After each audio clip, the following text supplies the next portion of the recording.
Hey, welcome to the Early Morning Musician. This show is for artists committed to creating in the margins. Before their day jobs, after the kids are asleep. From the business trip or the basement. We get it, and we're going to share everything we've learned along the way. Welcome to The Early Morning Musician.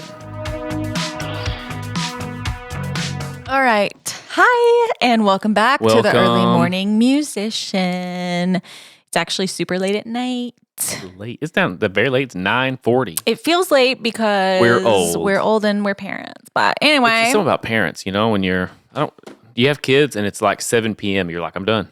That's it. I want to for be at me, home. I want to it's be the with like my laying family. in bed with the kids while they're going to sleep, and then realizing that like You're not done. you're not going to sleep. You're going back to work. Yeah. You're gonna do some stuff. But we're happy to be here. And today we have kind of an episode for the people who are maybe new to production and Except who, for the musicians out there. yeah, this is If you're kind of a making more music, this is for you. techie episode. One person in particular asked for like a tech tour kind of. And we figured that there would be people in the future who would be looking for more techie stuff, who would come back to this and reference it.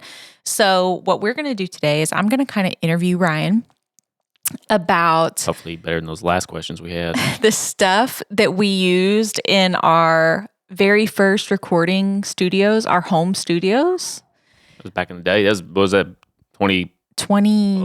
2012. No, we didn't really, because we really didn't start till we moved into the Porter Street house, which would have been like 2013. Oh, okay. That was- 2013. That was when we did like our, what did you say? 2012. Oh, I'm so sorry. I was thinking in my head 2010 when you said that, but that was the year that we got married, Yeah. not the year we did music. So, yeah, you're right.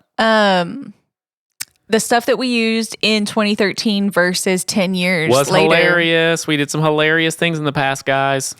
And what I want to know is, what did we do for vocals, Ryan, back Oh in my the day? gosh, it was so bad, guys. Do you remember our makeshift vocal I booth? do. We had like room dividers, like the kind like accordion style that like Like fold. Japanese room dividers. Yeah, because when we first got married, we lived in a studio apartment situation, right? Right. Like your parents built a second house next to their other house. They And built kind of a glorified garage. It was a glorified garage, but we lived in it. So we had Yeah. a bunch of these extra room dividers. We eventually moved into our own rental place because we grew up and became adults. And then we had these room dividers, and I just like took them and fashioned them into like a little vocal booth, and then just threw like Blankets. just random old blankets. And there was like no light in there. So like, No light. So like when you went in to sing, it was just pitch black. Like you're just in the dark today. It was recording. hot, and I was mad. Oh, it was super hot. Like the air Do you conditioner in remember the house how wasn't very mad good. we used to get at each other? So mad. It was so hard because Oh my the gosh. recordings did not sound good. They sounded bad even after 1,000 hours of work. And we would do takes over and over and over. I mean, I'd sing the same line 100 times and we'd Right. play it back and it just did not sound good. Right. There was And so much wrong with all of it. It was the gap. We've talked about the gap Mm-hmm. in previous episodes. We were really, really in the thick of having that gap. Oh my gosh, the gap was bad. It was And we were big. so frustrated, but that vocal booth, I will never forget. And I will probably also never forget. We had 2 dogs at the time. Oh my! I remember telling our dogs, "Shut up!"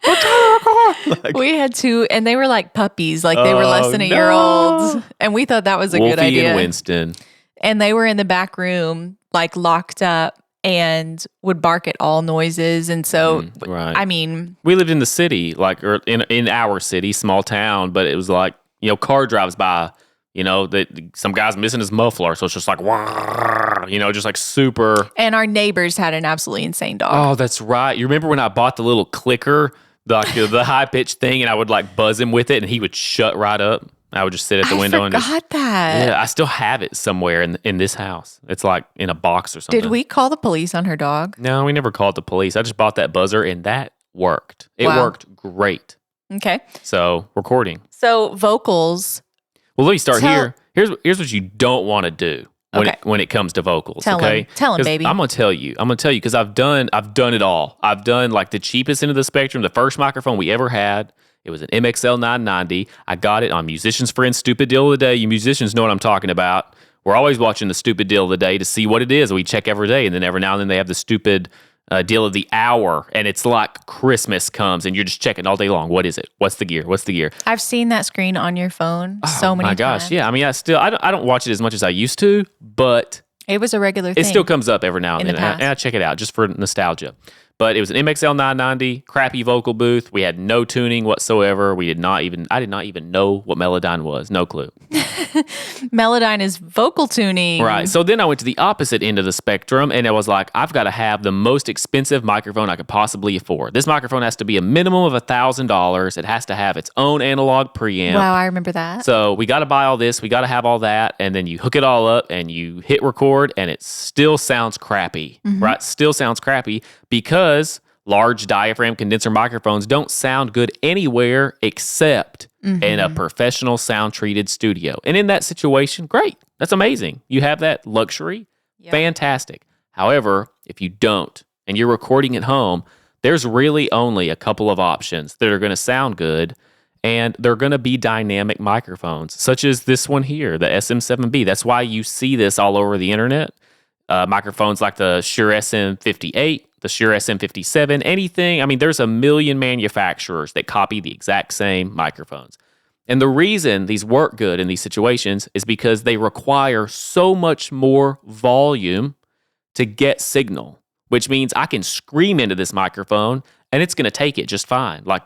It's made for that. And in fact, they use this for like hardcore heavy metal vocals. That's why we use it, so that when you sing, you can do hardcore screams, which I love to do heavy metal screams. I know. It's the next project. So as soon as we're done with Geraldine, we'll do heavy metal. But it helps in this situation because, like, even right now we're in a room. It's like we have carpeted floors, but like the walls are not treated. And if you brought a large diaphragm condenser microphone in here, it would sound horrific. It would just be straight room noise the whole time. It would just sound like reverb is in the track. And when you're bedroom recording, you really need the driest signal you can possibly get. There can be a little bit of room in there. Sometimes a little bit of room adds like some vibe to the song. And if you get it like too dead, it kind of sounds boring. But just a dabble do ya of the room noise in the main track. If you get it swamped in room reflections, unusable. Can't fix it, can't do anything with it. Sounds bad across the board. So if you're going to do vocals in your bedroom, right? And if you can't afford treatment's not too expensive. I mean, it's kind of expensive. If we were going to treat this room, it probably costs like $2,000, $3,000, which is a lot of money. It's not $20,000, but it's still a lot of money. But dynamic microphones fix that problem. It's still good to treat your rooms. It's still good. Like, I would still, if I had just $3,000 that I just was dying to blow right now, I might do that. I might treat it. But I'm fine. Like, you get a dynamic microphone, no reflections or very little. You can get super loud, and when you get the track in there, it's going to be clean, it's going to be dry, and then you can manipulate it. You can always add a little bit of room noise or whatever. But I remember back at the other house, like, that's why we had the thing. I mean, it was the worst. We had the worst of every situation. We were using a large diaphragm condenser microphone, and it was literally $50. It was a $50 large diaphragm condenser microphone in a totally untreated room, and we were trying to fix it with room dividers, and it was chaos. I mean, it was chaos. I can't believe we did that. You're so hot when you talk about all that stuff. Wow. Oh, wow. Okay. Crazy. So I like it, though. Thanks. You're geeking out. I geek out so hard on this stuff. I love it. Vocals. You want a good vocal? Get you an okay room, dynamic microphone, and just have at it. That's the secret that no one wants to tell you. Dynamic microphones. That's where it's at. Okay. Is that a hot take? Would people disagree with you?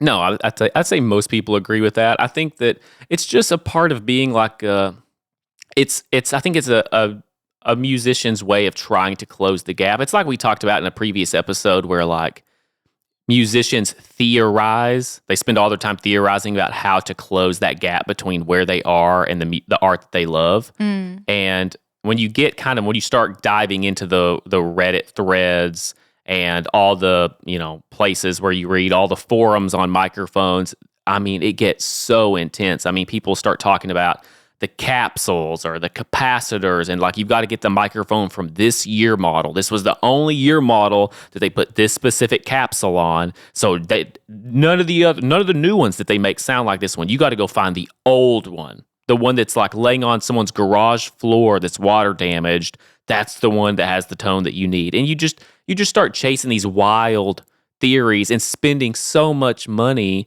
because you're like, I mean, it makes sense. You spend more, you sound better. Like that's such an easy thing to think, like if I spend more money, I will sound better.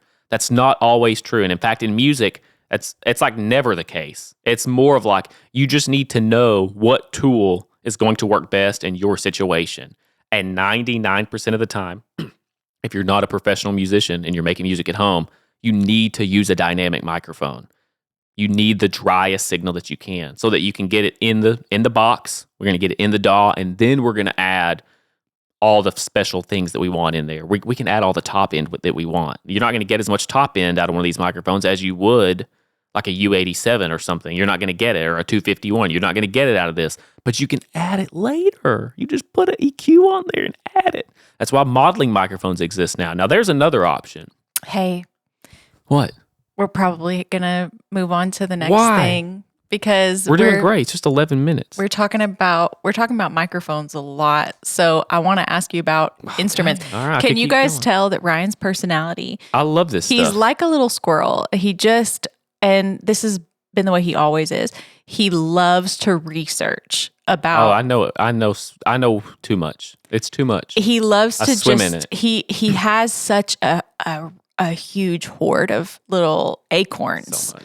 little knowledge acorns. They're just they're just in there, man. And that's really what he loves is like learning I stuff. do, yeah. I'm very. What's the thing where you get like obsessed about something? Hyperfixated? I don't know. Yeah, I kind of get hyperfixated. Yeah, he does hyperfixate. But anyway, vocals. For those of you who don't have that personality type, Ryan will just tell you what he learned. Don't ask unless you want to hear it though. And I'll tell you what to do because he's done the research for all of us. Let's talk about the instruments that we used back in the day when we were recording. And I didn't remember because Ryan is primarily a guitar player. He would play the guitar parts for our recordings, acoustic and electric. And then he would do the bass because bass is easy. And I mean, no offense to any bass. Every bass player, just turn this podcast off. They're like, we're done with this.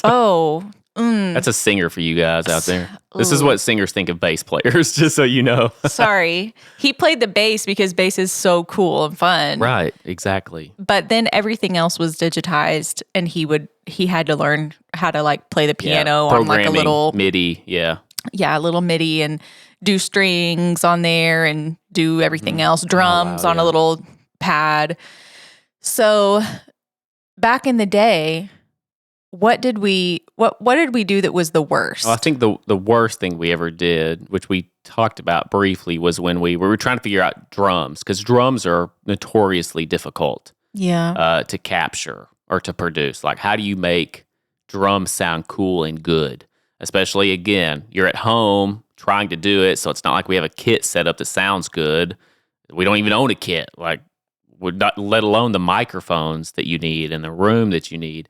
So, like, how do we do it? And we found this old, is literally in the basement of our church. It was an old Roland V-drum drum set.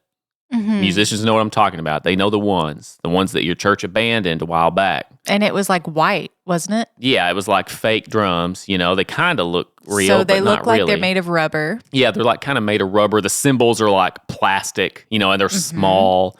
And the unit, like the thing that actually makes the sounds, the outputs on it were broken. So all we had was the headphone jack that would send signal out. So we were running out of that into an interface. And this is what we did our first EP with? No, we tried. I bet I spent 6 months trying to figure out, like, how do I make this work? And I would go in there every day, like, and like, I got to figure this out. I got to have good drums. And I just went round and round and round and round. It was the dumbest thing. Like, looking back now, like, I just didn't have anyone to ask. Like, there was no one to be like, hey, there's software for that. Well, we also didn't know how to use the internet for that yet. Like, forums were not as big of a deal. Yeah, but drum machines existed. Like, there are hardware versions of drum machines. Like, that would have been a much simpler thing than what I was doing. Okay, well, what did we learn? What I learned was that this is maybe one of the more expensive things. This is where I typically tell people, like, don't spend a ton of money. Like, you don't have to have the vintage, like, real analog synthesizers, and you don't have to have like the old 70s drum kit, that's on Reverb right now for $10,000. Like, you get in your head like, oh, I've got to have these things, and then you start diving down into the micro, like it's got to be this type of heads. I got to hit it with this type of stick, and then there's the microphones. You don't have to worry about those things. Like, no one ever listens to like amazing music and is like, oh man, like I can hear that snare microphone. Like, I can tell exactly what it is. No one thinks that. Everyone's just like, yeah, the snare sounds good. This song's awesome. Most people are not thinking, yeah, the snare sounds good. Well, musicians do. Like, musicians are thinking. They do hear like the individual pieces, but you don't really know how they achieved it. You don't know what instrument it originally was. Was it real? Was it fake? You don't know what microphone. You don't know what sort of processing is on it. I mean, you've never heard a snare drum that didn't have like, whoa, there you go. Sorry. That's at 940. I yawned hitting for hard. those of you who can't see me.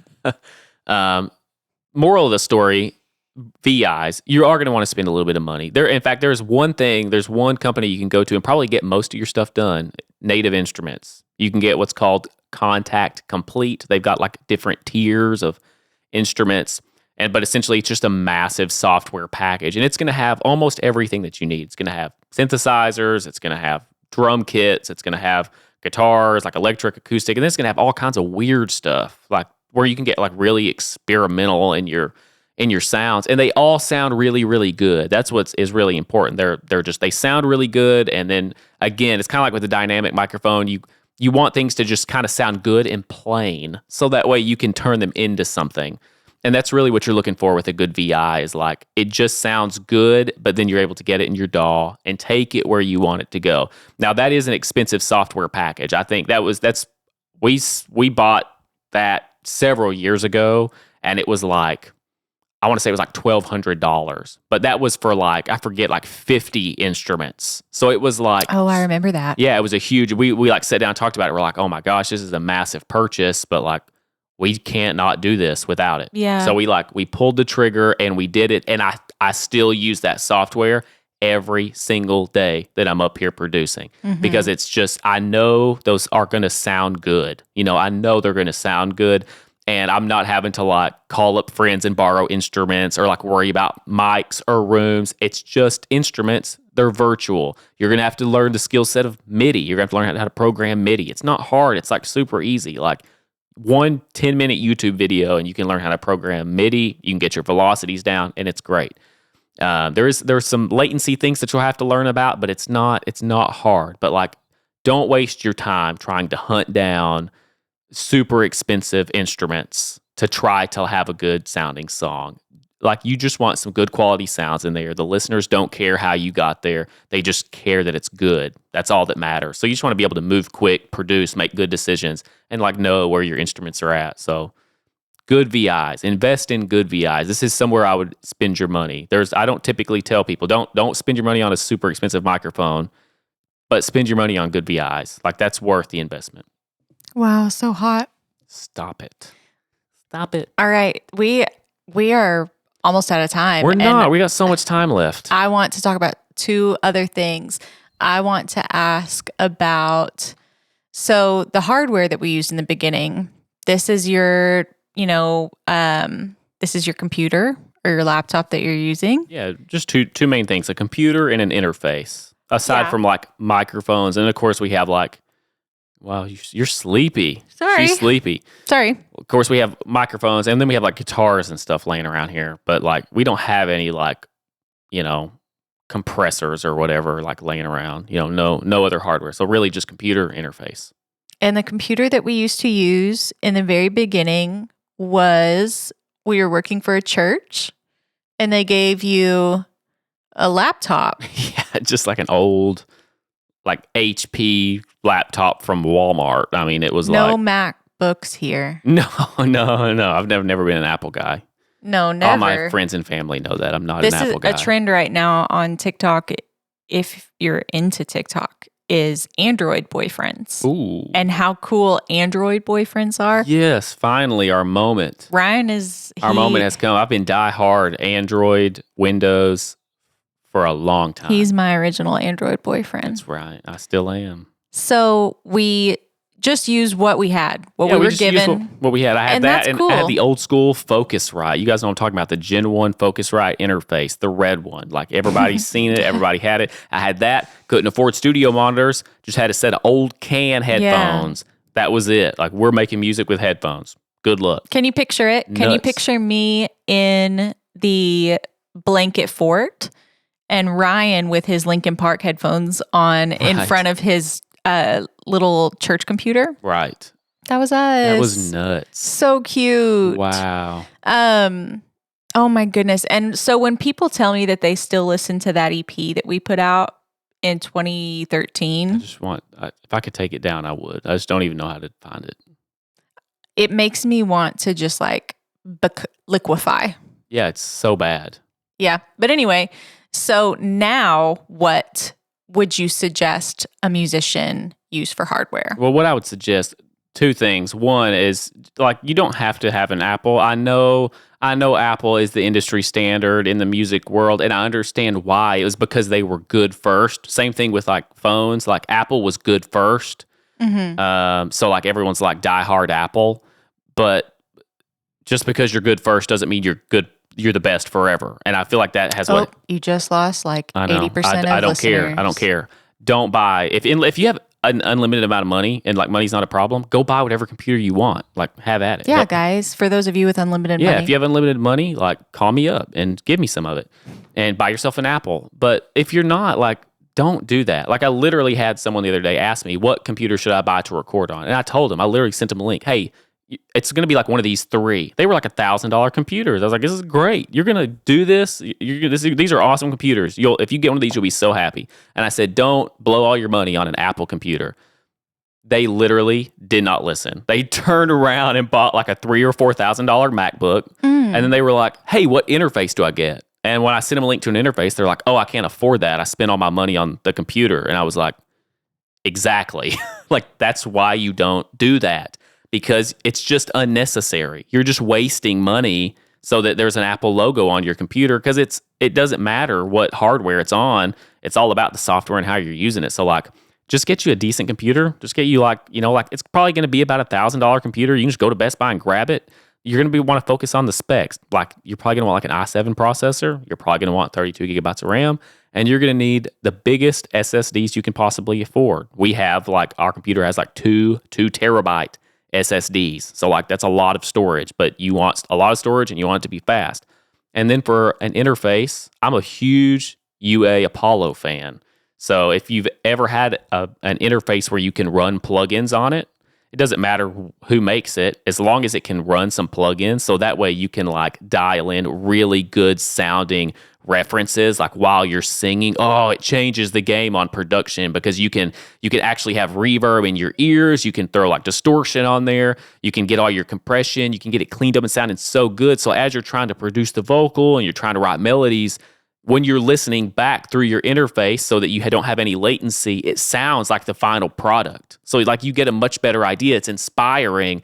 And you're like, oh, this melody sounds great. Whereas if you just have like an old junky interface, it's just like dark and dry. And like you don't know what sounds good or what sounds bad, because all you have is just a plain old microphone into an interface. And that's what it sounds like. And it's just like super hard to use. So like get you any interface that you can run plugins on, and then get you a computer that has good enough specs that you can actually use VIs and you can use a lot of plugins and it not slow you down. You're not having to constantly bounce tracks to audio so that you can edit them and save, processor resources, that kind of stuff. So, because our old computer used to just stop. Oh my gosh, yeah, it just crashed constantly. It just clicked and popped, and I would overload the processor constantly, so I'd have to like put a plug-in on a track and like EQ something and then print it, bounce it, like make it final, so that I could take the plug-in off the track and then put the plug-in elsewhere. It was always an emergency. Which means I couldn't go back and change it later. Like, so it was impossible to make anything sound good. So you really need a powerful computer, but powerful